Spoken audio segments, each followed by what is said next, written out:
Hi, I'm Adam Summer. You're listening to the Yerushalmi Talk podcast with the support of the Yeshivat Javar Yerushalayim in Har Nof, Jerusalem. This is Peah, chapter 7, Halacha 4. This is a very short Mishnah, very short Gemara. Basically, we're going to be talking about two ideas. One is thinning out the grapevines. You can find parallels about this in Masechet Shabbos, chapter 7, Halacha 2, where there's some really great commentary by Rashi on thinning out the vines and how it will work for kotzer and why do you want to thin out the vines. And Rashi is explaining over there in the Bavli Shabbos that it's to make the vines thicken and it's to enhance the fruit not only for this year but also for the next year. And then we're going to talk about these gifts that we were talking about before and how it could relate to interfering with the poor's needs or interfering with the owner's needs to tend the vineyard. You're always going to have this tug and pull between the needs of the owner and the needs of the poor person. And now this is going to help us to get into managing those tugs and pulls so that we're operating in a way that's consistent with the derech of the Torah. The Mishnah reads like this. It says, with regard to one who thins out closely spaced grapevines, just as he may thin from among his own vines, so too may he thin from among those that are laden with the fruit of the poor. These are the words of Rabbi Yehuda. Rabbi Meir says, with vines that are his own, he is allowed to uproot them, but he is not allowed to uproot those that are laden with fruit of the poor. Now, keep in mind that over here, we're talking, the Mishnah starts off talking about thinning, and Rabbi Meir is looking at uprooting. So that's a very big difference right there. Why would you be thinning out vines? Perhaps you overplanted the area. Sometimes they'll do that in agriculture, and the plant that emerges healthy, the healthiest will be the one that they keep, and then the ones that are less healthy or they don't develop as well, they'll rip out, so that they're sort of giving a chance for a lot of plants to find which is going to be the best quality plant. So if you're using that kind of agricultural process, are you going to be allowed to uproot that, right? Because it's going to have presumably some fruit of the poor. So why would you be doing that? You'd be doing that so that overall, when you're done with this process, you're going to end up with a series of plants that are more efficient and better quality and healthier. But in the beginning, you're ending up with a lot of plants that you have to rip out. So that's going to be a question of property rights. Is this going to be, property of the poor or not? And Rabbi Meir is basically saying that you're not allowed to uproot it because it has the property and the fruit of the poor. On the other hand, this could be a work process that's really in the owner's need to tend his vineyard. So let's take a look at some of the commentary here. And Mara Fould is pointing out that when vines are planted too close together, they are prevented from attaining their full growth. So the grower must thin out some of the vines by uprooting them. And this allows the remaining new vines to grow properly. The Rambam's commentary on the Mishnah is like this, saying that the Mishnah refers not to an overly dense vineyard, but to a vine overly crowded with clusters of grapes.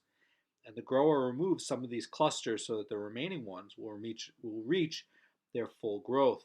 By the way, they have that as a growing practice in Japan for apples. What they'll do for the apples is they'll prune back most of the apples on a tree and just leave a few of the best apples that are there. And they find that the apples will grow to an unusually large size because the tree will put the energy into the remaining apples. And so they cut back the weaker, smaller apples that are developing so the tree is not putting energy into those that are already not really developing in the best way. And the tree has the energy to put it into something that's already growing in the best way. And that's really the Rambam's reading of this. So another way to do this with the thinning out of the vines is that this is really referring to vines that are laden only with the owner's grapes and it's not necessarily containing things belonging to the poor.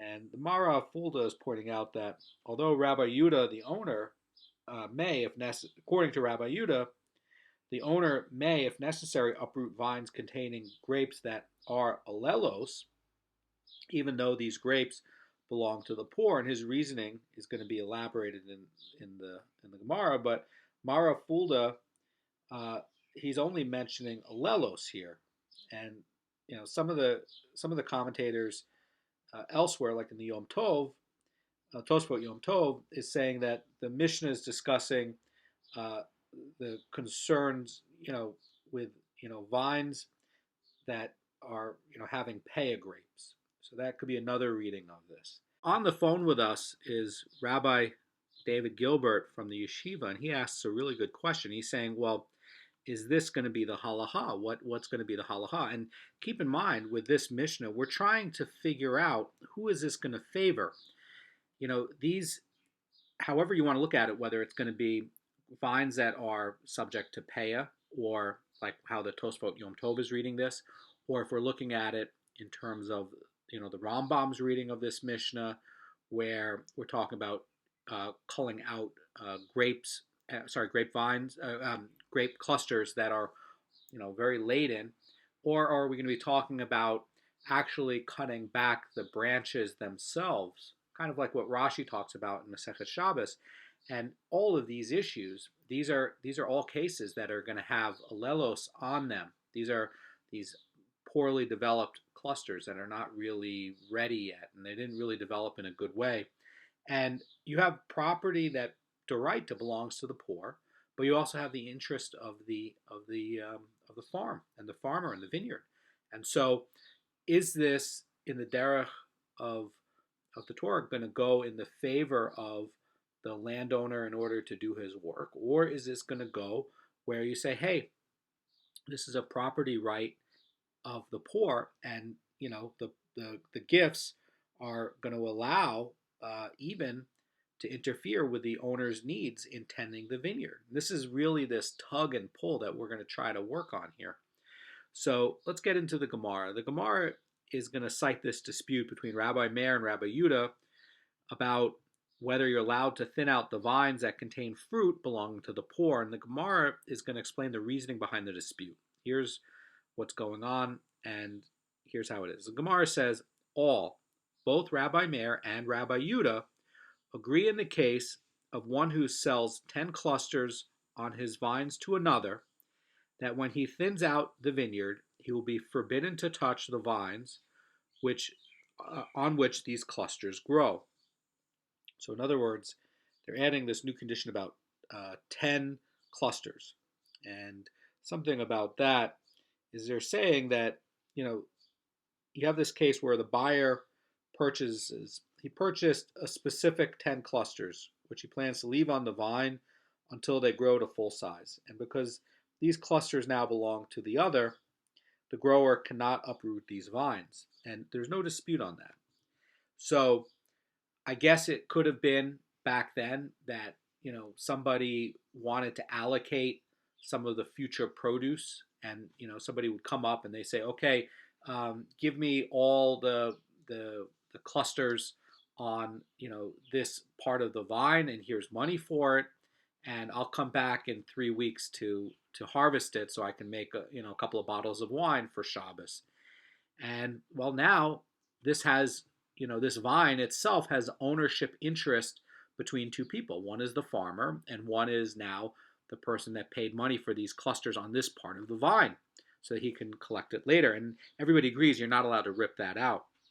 So the Gemara continues, it says, all agree in the case of a vineyard that is owned with a partner, that just as the landowner may thin the vines within his own section, so too may he thin the vines within the section of his fellow, even without his partner's express permission. Now, why would that be? Okay, just, generally speaking, when we go back to the Rashi's commentary on pruning, which is one of the 39 malachot on Shabbat, he's saying that when you're pruning, you're actually causing the plant to grow more. That's the Rashi commentary there. And that he's saying that it actually strengthens the plant and it actually is causing it to grow. There are some types of plants. The Yerushalmi in chapter 7, Halacha 2, talks about a type of grass that when you cut it, it comes back thicker and faster. And that if you were, as a parallel to the Bavli version, if you were to be cutting back that grass, which you could be using to feed animals, and you were to be doing that on Shabbos, that you're really planting because you're really causing this thing to be growing at an increasing rate. And that's part of what the Rashi is pointing out. So that, I think, parallels over here. Here's what Rabbi Kanievsky says. Rabbi Kanievsky has a series on Beur, which is commentary on the Yerushalmi, and it's done with a series of audio lectures over many years. So here's what he's saying in that. He's saying, when a person enters into a partnership in a vineyard, it is with the understanding that normal maintenance of the vines might require some to be uprooted for the benefit of the vineyard as a whole, and therefore one partner may perform such maintenance without receiving explicit permission from the other. Now, this is talking about actually removing the vines. So let's say you, the listener, you own a vineyard with your brother, and your brother sees that some of the plantings are a little bit overcrowded. Basically, even without your permission, he has the permission to remove that, according to what this is saying, because the remaining ones, like those Japanese apples, will become better. There'll be more nutrition in the soil for the remaining vines, and the vines as a whole will produce much more than if you left it in an overcrowded state with weak vines pulling out nutrition from the soil. So this is also an insight that everybody agrees on. Now let's turn to the dispute. Rabbi Yehuda treats the landowner as a partner to the poor. So that's why we're talking about this partnership. Thus, the poor, like actual partners, basically must be prepared to suffer a short-term loss from some grapes to ensure a long-term gain to the vineyard. Basically, what the Tosfot Anshe Shem is saying about this, he's saying that this is not to say that the owner and the poor are literally partners in the field. Rather, the Torah imposed upon the poor the limits of partnership, but not its benefits, and therefore the owner retains the right to thin out the vines in the normal fashion, even if it has some Oleilos belonging to the poor. Basically, what this is trying to say is, according to Rabbi Yehuda, when the Torah granted a landowner, granted that the landowner has to give Oleilos to the poor, it basically accorded him a law of partnership. And whenever the long-term needs of the vineyard conflict with the short-term needs of the poor, the rights of the poor are going to be overridden, just as they would be in the case of a partner, because you're going to be getting basically more in the future. So in order to enhance what you're going to be getting in the future, you're allowed to tend the vineyard, even though it has this other property on there. So here's the commentary. Here's what the Gemara says. Gemara says that Rabbi Meir treats the landowner as someone who sells to the poor. So basically, Rabbi Yuna's treating this as a partnership between the poor and the landowner.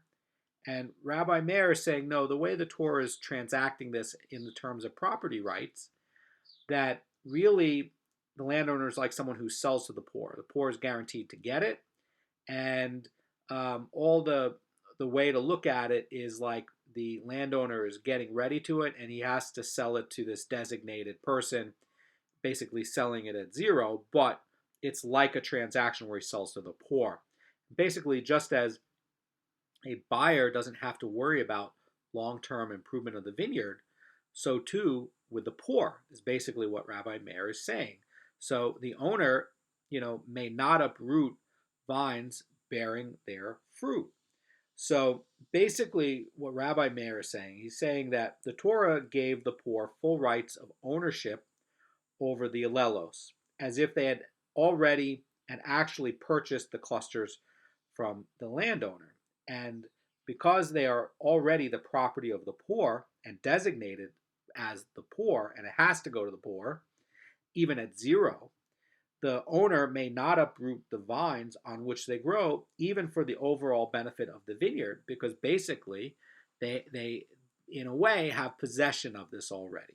Okay, so the Gemara is going to uh, you know to get more into this interpretation of this dispute, and Rabbi Imi says to the one who offered this interpretation, says, think about it. Consider a situation where an animal eats the clusters of the poor. If you will treat the landowner as a partner of the poor, he should be liable to reimburse the poor.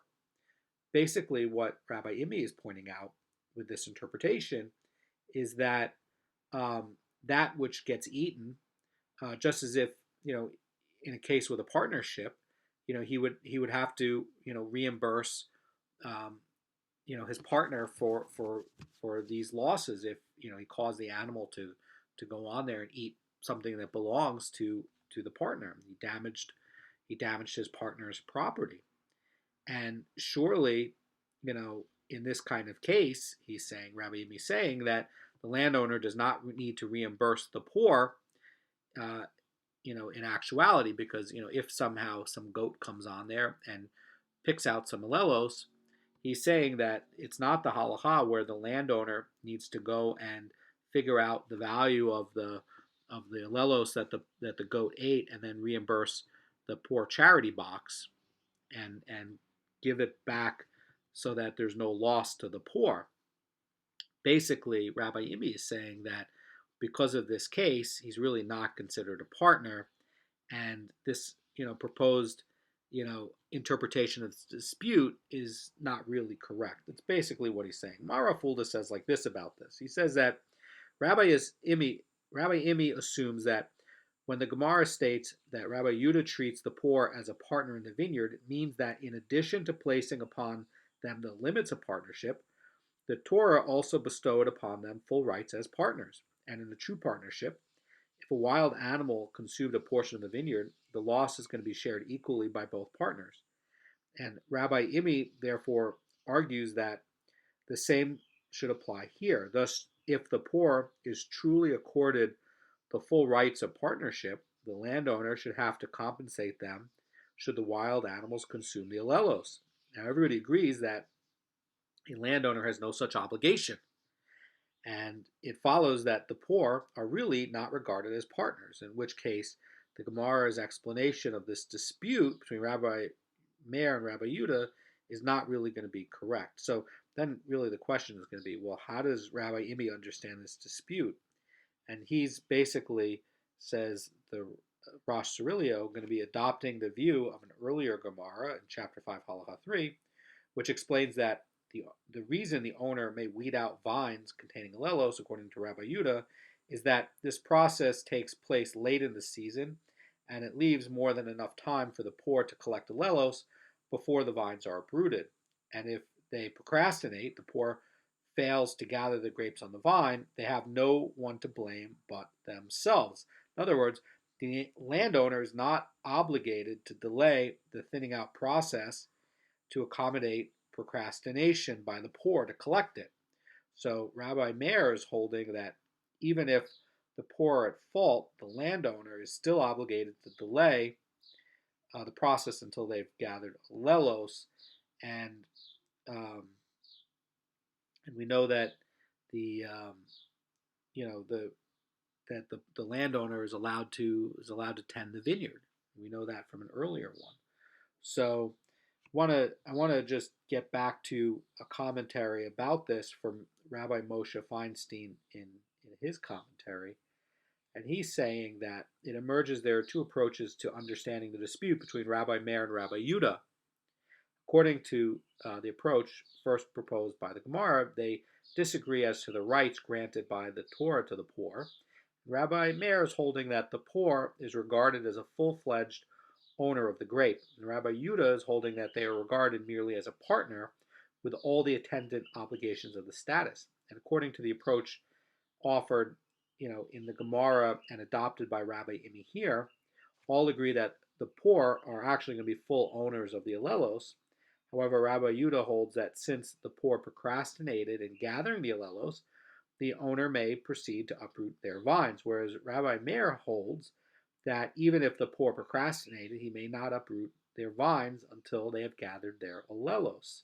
So that's a big chiddush. The Tosfot Anshe Shem is going to defend the Gemara's first explanation by saying that the Gemara never intended to grant the poor the full benefits of partnership, but only to impose upon them the limits of a partnership. And therefore, although the vines are treated as partners, although the poor are treated as partners with regard to thinning out the vines, they have no claim to be compensated if their share is damaged. So that's another way to read this. Rabbi Yudah ruled that a grower is permitted to thin out his vineyard even if it results in a loss to the poor. And you say, oh, well, maybe this is a contradiction between what you see over here and what you see, in that other ruling. Rabbi Yochanan said it would appear that Rabbi Yudah's view has been reversed, for it contradicts his ruling elsewhere.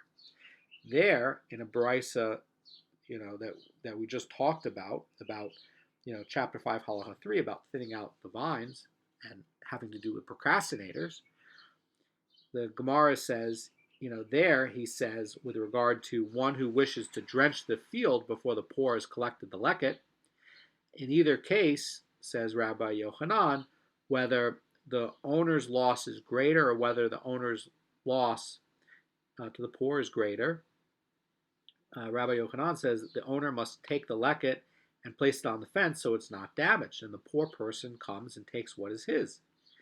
And in this case, Rabbi Yudah rules that if a given action will result in a loss of the poor, then even if it is required for the long-term health of the field, it is forbidden.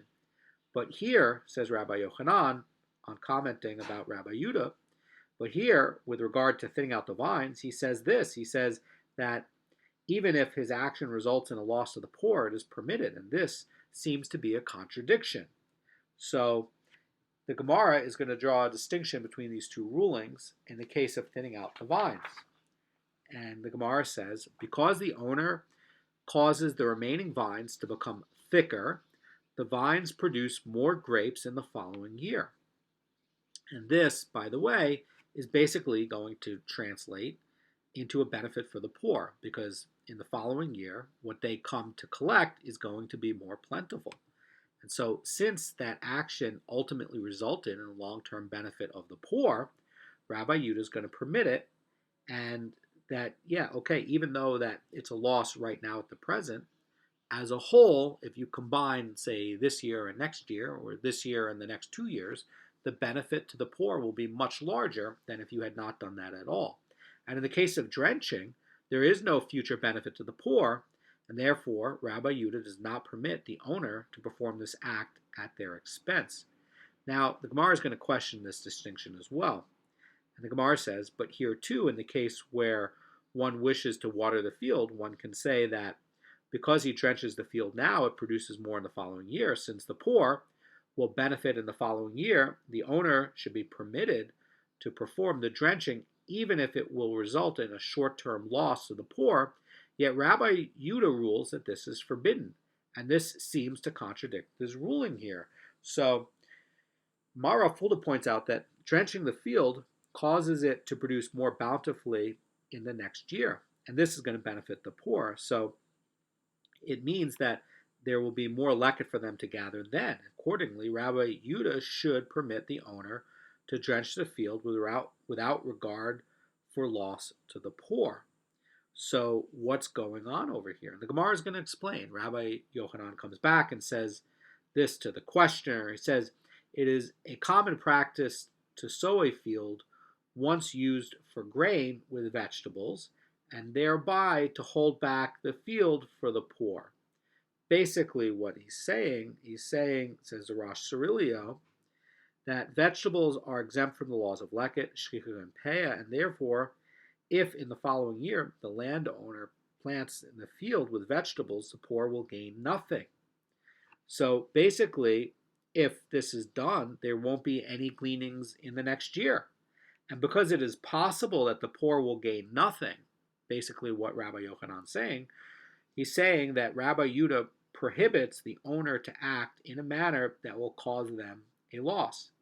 In our Mishnah's case, however, the vineyard will still be there in the following year, and because the owner's action will likely result in an increased yield for the poor in the following year, it will be permitted. So basically, in trying to resolve this, it seems like you have this contradiction between Rabbi Yehuda's rulings over with watering the field and over here with pulling out the vineyards, the vines, the extra vines.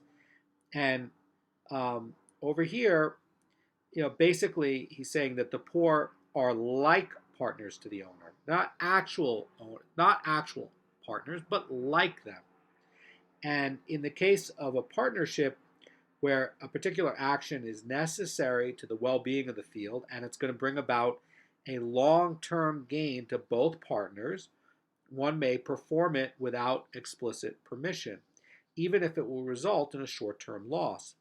And so too, then with the poor, since thinning out the vines will bear their grapes to mean that a gain for them in the long term is going to come about, and therefore the owner is allowed to do it. However, this difficulty gets raised in an earlier Gemara, and which resolves this contradiction by differentiating between the case of vines, where the poor are at fault for not gathering the Oleilos, and the case of drenching, where the poor cannot be faulted. So in just talking to Rabbi Gilbert asked me to just add this. Basically, what's happening here is he's saying that, if you have a case where it's like a partnership, right? It's as if it's a partnership. It's not a literal partnership, but as if it's a partnership, and he just planted wheat, now he's going to plant vegetables. And, with vegetables, there's no leket, shchicha, and peah. And so the future benefit, if in that case, is not going to go to the poor. In other words, there's no benefit to watering the field if you plant vegetables the next season and the poor gets nothing. So in that case, over there, Rabbi Yehuda is not going to allow it because it's going to cause a loss to the poor.